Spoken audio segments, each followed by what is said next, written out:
know what I was expecting from Pamela Anderson in the last Showgirl. Um, that wasn't it.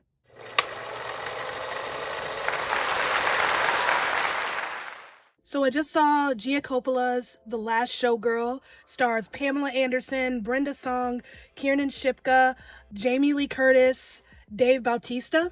Le Razzle Dazzle, which has been a staple on the Las Vegas Strip for 30-something years, is coming to an end. The girls have received a 2 weeks notice, and Shelley, who has been part of the show for 30 years, is trying to figure out what comes next. This show has been the single most important thing in her life, even putting it above motherhood. What's interesting to me about this show is, number one, we never see the show, not until the very end. We get a little snippet of the show because, obviously this is kind of a multi-act thing where there's quick costume changes and, different pieces of the show. But we only get to see a small little snippet of the show at the very end. But for the most part, all we see really are the in-betweens, the quick costume changes, the girls getting ready for the show to start.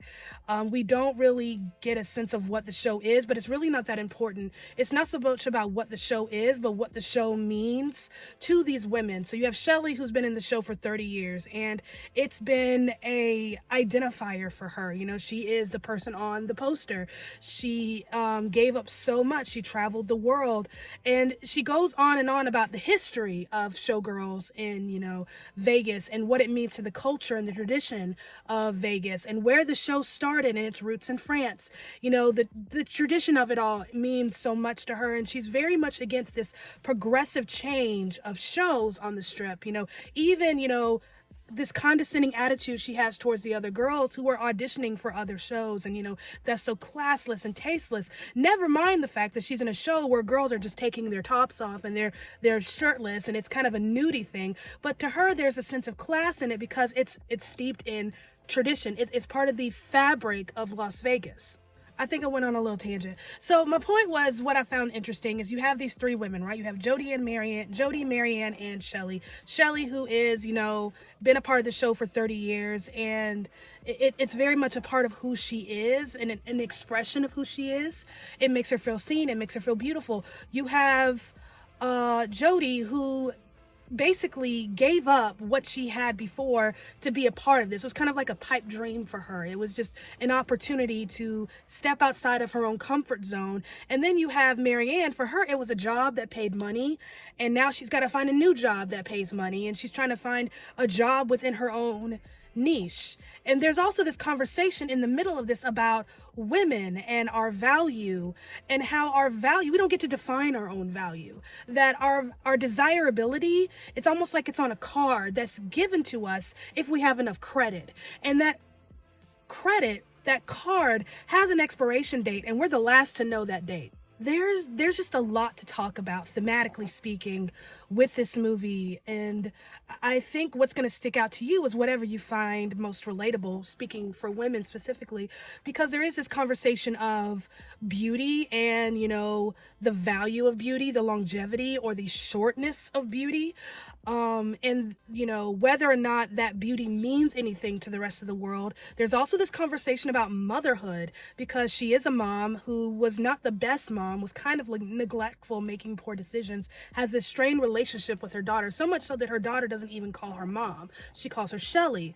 But she also has these two young girls who look up to her and love her and have kind of, adopted her as their mom. And I think that's relatable for me personally, because I've been in that position, and it's a very hard position to be in as a woman, I think, especially if you don't have children, or if you have a strained relationship with your children, to be adopted into something as the mom, because you don't ask for it most of the time. You're not asking to be the auntie of the group or the mom of the group. It kind of just happens. It's so naturally occurring that you assume the role without asking for it, without auditioning for it, without trying out for it. It's just something that just naturally kind of happens. I don't know how else to explain it. And then you can either roll with it and go with it, or you can abandon it and push it to the side altogether, which is kind of where I'm at in my life, because I'm in an environment where I'm surrounded by a lot of young women who are so much younger than me, and I've sort of been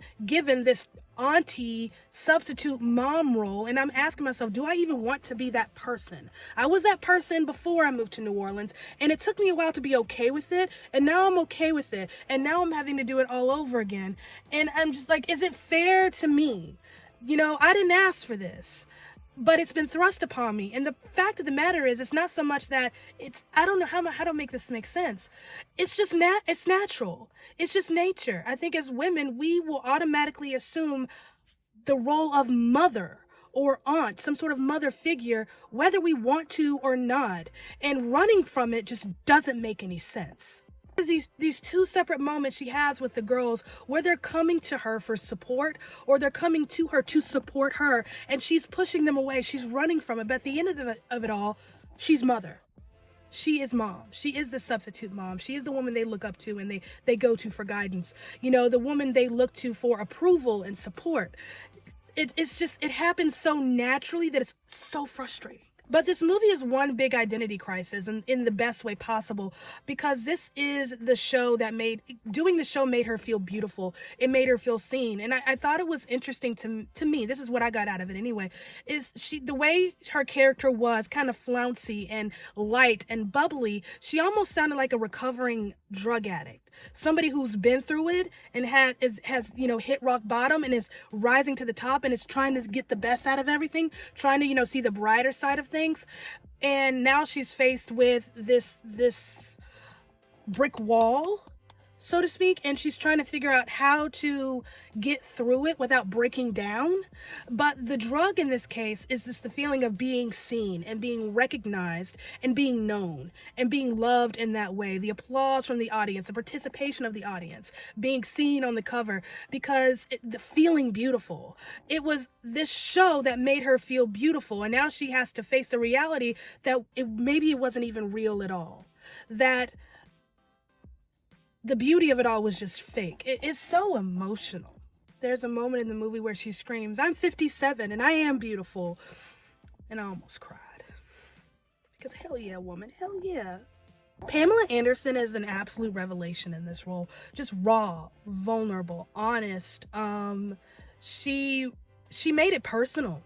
This was personal. And I love a good character-driven piece, because that's what this is. Again, she's a showgirl in this, couple decades old show, and we don't really see the show until the very end. But the whole point of seeing that show at the very end was for us to see not only what the show means to her, but what she would be losing. Because it's all about her, right? And I mean, Pamela Anderson is just an absolute revelation. It's one of the most nuanced performances of 2024, and she deserves her flowers. She deserves the nominations. She's going to get nominated for an Academy Award for this. There's absolutely no reason why she wouldn't. This is literally one of the best performances of 2024, period. And I don't know. I was just blown away, because this is not the Pamela Anderson that I grew up with. This is not the Pamela Anderson that I've seen, who's basically, and when you look at like her resume, has spent most of her career playing herself, playing different caricature versions of herself. And it's almost like for the first time, even though she's playing a character, that's not her name, that's not her story, but I hate using this phrase, it's her truth. It's her reality. There's something in this character that was real to her, and she made it real for everyone else. Awards season is so weird, because by the time you get to the Screen Actors Guild, you get a better idea as to what the Academy is thinking. Because while not every Academy member, and not every SAG member is a member of the Academy, almost all of your Academy actor members are members of SAG. So you can get a good idea as to what that branch of the Academy is thinking. And clearly they're thinking Jamie Lee Curtis. It could also be a case of just, alphabet fatigue, where they get tired of going down the list and they just stop and pick. But, because why isn't Margaret Qualley nominated? But we could talk about that another time. She has very little screen time in this. Her role is not that huge. She plays the best friend, a bartender, cocktail waitress at a casino. And, she plays kind of a very supporting role in this for our character. A bit of a shoulder to lean on, if you will, because again, she is the shoulder for these two other girls, and she needs her own shoulder, and that's the role that she plays, and a very unreliable shoulder, if you will. And ridiculous makeup, doesn't really know how old she is, I don't think, with the makeup that she's wearing and the clothes that she's wearing. Very much has found a way to express her beauty apart from the fanfare of Vegas. And I'm just curious. I would love to know what it was about her performance that said, you know what? Let's nominate her. Not saying that she doesn't deserve it. I think she does deserve it, but I'm always curious, what was it about that little bit of screen time that said, bam? Like, what was it? Loving this theme right now in Hollywood, this theme of honoring older women and also, exploring this conversation of motherhood, especially because, we live in a society that tells women to do everything and be everything but be a mom. And just, the struggles and the sacrifices that accompany motherhood, and also the hard decisions that so many single moms make, and that you do the best you can with what you have and with the support that you have, and sometimes it's not enough, but it's all you've got. And just the ever evolving nature of the mother in all women, whether you have children or whether you don't. Once you hit a certain age, you're somebody's mom, and there's no running from it. There's nothing you can do about it. But it's nice to see Hollywood engage in this conversation in a positive way and not look at it as some sort of feminist regression. But, hey, these aspects of womanhood and motherhood, they're beautiful, they're positive, they're hard, and let's talk about it.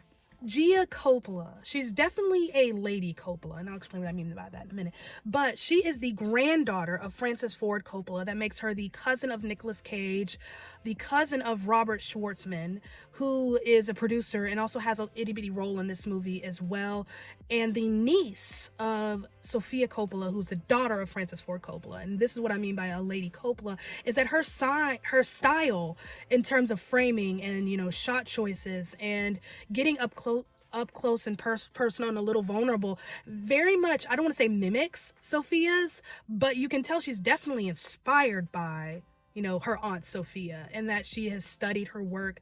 She studied the art of filmmaking. She studied, artistry and cinematography and symbolism and, lighting, definitely, because that's always been an issue with women in the past, is how to properly light them, but that's a conversation for another time.